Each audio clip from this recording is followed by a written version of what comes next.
atrás. O que tá acontecendo, Pedrosa? Ué, perdeu o escudo maior? Ih, mas... Entendeu?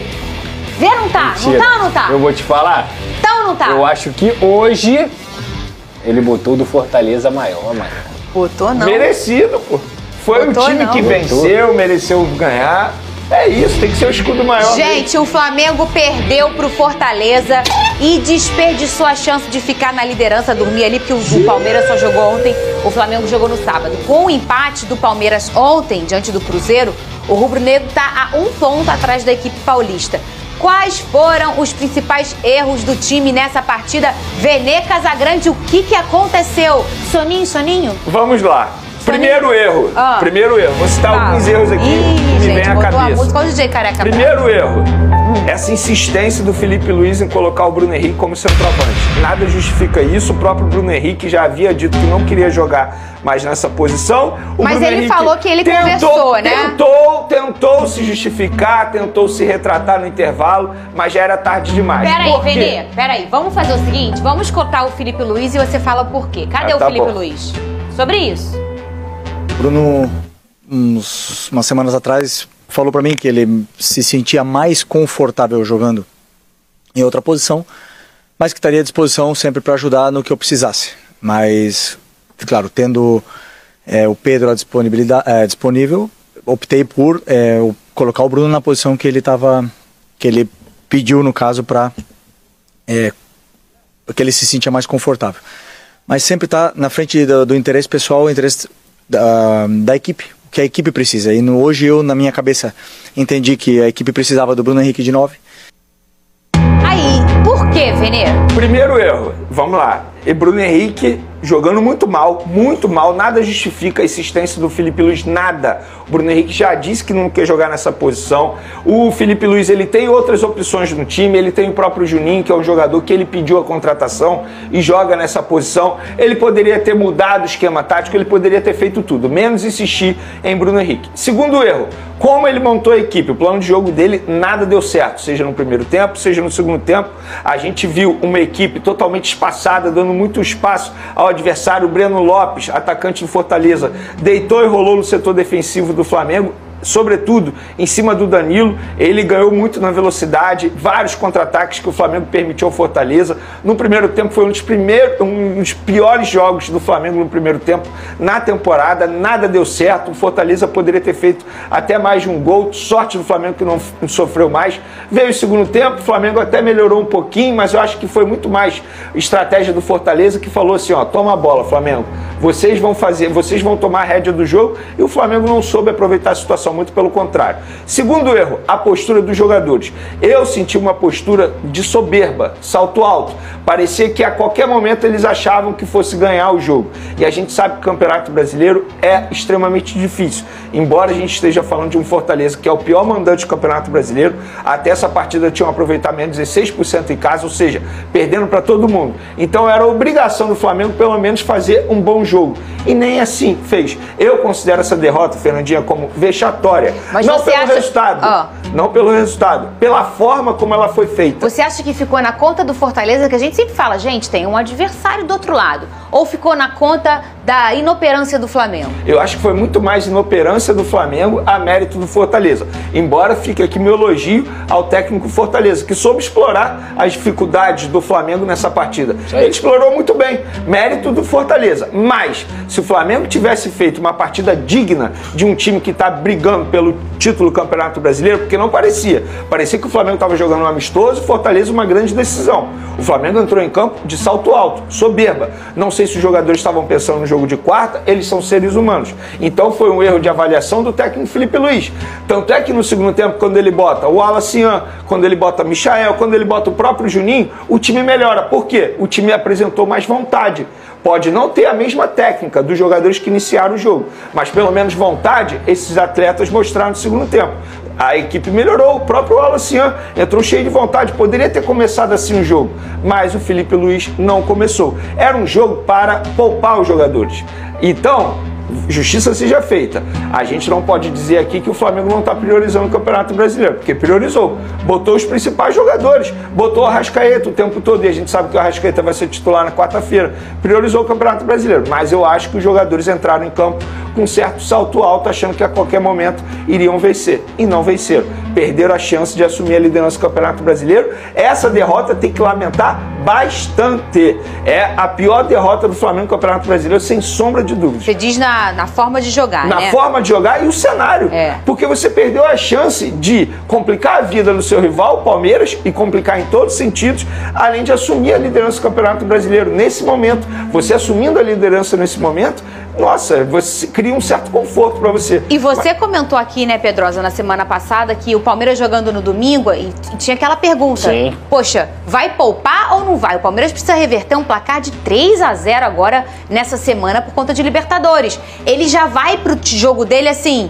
puxa, o Flamengo não ganhou, então a gente pode até dar uma patinada aqui, que nossa cabeça tem a chance de estar na Libertadores. Mas, Pedrosa, olha a dificuldade que o Flamengo teve, né? Olha, essa é uma arte. Os 10 pontos que o Flamengo perdeu nesse campeonato com times da parte de baixo. Lembrando que aqui, gente, quando a gente botou o Vasco, porque o Vasco, neste momento aqui, nessa 24ª rodada, o Vasco estava ali brigando para não cair. Hoje o Vasco briga por uma vaga na Libertadores. Mas tá aí. O Santos, esse jogo foi na Vila Belmiro. O Grêmio, o jogo no Maracanã. O Vasco, que foi o empate. E agora esse jogo pro Fortaleza. Você acha que aqui tem também uma questão da força, né, dos escudos?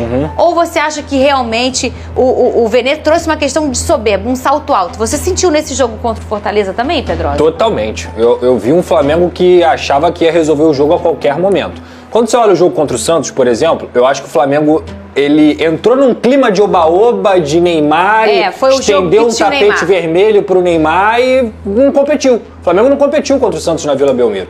Aí, ok. Jogo contra o Grêmio, eu acho que é muito mais uma questão ali. Foi o do Ayrton Lucas? Foi. Do Ayrton Lucas. Eu acho que o Flamengo jogou bem esse jogo, principalmente no primeiro tempo. Acabou tomando um gol do empate no final. Ponto perdido. Contra o Vasco, eu acho que foi um jogo muito equilibrado. Não foi um Flamengo que não levou a sério. O Flamengo levou a sério, mas foi um jogo muito equilibrado. Contra o Fortaleza, cara, eu vi soberba. Eu vi um momento que o Flamengo achava que ia resolver o jogo a qualquer momento e eu vi plano de jogo dando errado. Qual era a nossa discussão aqui sobre o Flamengo chutar ou não? Porque gerava uma possibilidade de erro. Então, o que isso quer dizer? Que o jogo do Felipe Luiz é um jogo de riscos. A partir do momento que você comete a quantidade de erros técnicos que você estava tendo no primeiro tempo contra o Fortaleza, e o Fortaleza foi armado com o Herrera, com o Breno Lopes, com o Barreiro e também com o Pochettino, para poder contra-atacar essa profundidade do Flamengo, o Fortaleza ganhou tudo o que ele queria. O Flamengo errando o tempo inteiro. Então, toda hora, o Danilo e o Léo Pereira ficavam expostos. Toda hora tinha 1 contra 1. A transição defensiva do Flamengo muito ruim, porque estava em bloco alto, o Fortaleza marcando em bloco médio, recuperava a bola. Bola no Breno Lopes. Bola no Barreiro. Sabe qual foi a bola do Fortaleza nesse jogo? 21%. É isso, porque o jogo era esse. Flamengo, toma a bola aí. Assim que você errar, eu vou te punir. E aí entra um outro ponto, que eu acho que a vontade tem que entrar mesmo. O Flamengo fez um jogo muito abaixo na vibração para um time que quer disputar um título e o ponto do repertório. Quando você não tem um Pedro e um Arrascaeta abaixo, porque o Arrascaeta fez um jogo abaixo do esperado, foi mal tecnicamente, inclusive ele perde a bola. Cadê o repertório do Flamengo? O que o Flamengo do Felipe Luiz me mostra para tentar reverter esse resultado? O que tem de diferente? Não tem. Precisa aparecer esse tipo de situação para você não ficar refém de 1 ou 2 jogadores. Quando o Alacian entra, o Flamengo é outro. Mas porque também seus jogadores estão numa fase técnica ruim. Samuel Lino mal, Bruno Henrique mal. Acho que outros jogadores também não fizeram grandes jogos. Então assim, cara, foi um jogo em que você juntou tudo de ruim e colocou em campo. Foi o que o Flamengo que aconteceu com o Flamengo. E acontece, foi um jogo que deu tudo hein? de errado pro Flamengo. Tudo que o Flamengo tentou deu errado. Foi um jogo horrível. A gente costuma dizer assim, o jogo pro Felipe Luiz... Não, ele não tem que esquecer esse jogo. Ele tem que dormir até quarta-feira pensando nesse jogo para ele não cometer os mesmos erros. Porque o jogo de quarta-feira, gente, se o Flamengo der uma bobeadinha, o time argentino vai aproveitar. Certeza. Não dá para você dar mole como deu assim numa semifinal de Libertadores. E outra, Pedrosa, a gente fala muito aqui sobre alguns jogadores de alto calibre. Por exemplo, o Jorginho é um jogador que não dá para fazer uma partida que fez assim contra o Fortaleza. Ele errou passe bobo, passe assim, de 3 metros, não faz o menor sentido. Por quê? Porque eu acho que já estava pensando na quarta-feira. Eles são seres humanos. É o jogo, assim, jogo da vida nessa temporada para eles. A cabeça fica a mil. Mas aí que entra o treinador. Eu acho que o treinador, por exemplo, Felipe Luiz já foi jogador. Ele sabe que isso acontece com alguns atletas. É a chance de você botar outros jogadores que não estão tendo muita minutagem para jogar esse tipo de jogo, para mostrar vontade. Era jogo pro Juninho. Juninho é um jogador que ele mas pediu a também contratação. se perde também, fala assim, ó, usou reserva, Mas, poupou no Brasileirão, mas, perdeu a oportunidade. É muito complicado mas também, você né? não pode tomar decisão pensando no que os outros vão falar se não der certo a sua estratégia. Mas então, a decisão dele foi essa. Beleza, é isso. E eu acho que foi uma decisão, uma estratégia errada. Porque ele teve os três jogos que ele teve, ó, Botafogo, Palmeiras e Racing. Ele botou os principais jogadores, ou seja, uma sequência. Aí, internamente, a justificativa para ter jogado mal é cansaço físico. Peraí, se eles estavam cansados, por que ele botou então? E tem jogo quarta e depois vai ter jogo importante no sábado contra o Sport. Em algum momento ele vai ter que poupar. Era o jogo para ele poupar. Um adversário teoricamente fácil, como um mandante fraco também, mas ele não fez isso e acabou perdendo o jogo. E o Fluminense tinha a oportunidade de dizer: vou ficar brigando pela Libertadores ou vou começar a ladeira abaixo. O que ele fez? Vai brigar. Venceu o Internacional por 1-0, o jogo no Maracanã. Está na 7ª posição com 44 pontos. Tá no meu retrovisorzinho ali, bem pertinho, com um jogo a menos contra o Ceará. E eu já falei aqui, se vencer o... Fala, nação rubro-negra. Hoje trago notícias quentíssimas sobre o Mengão.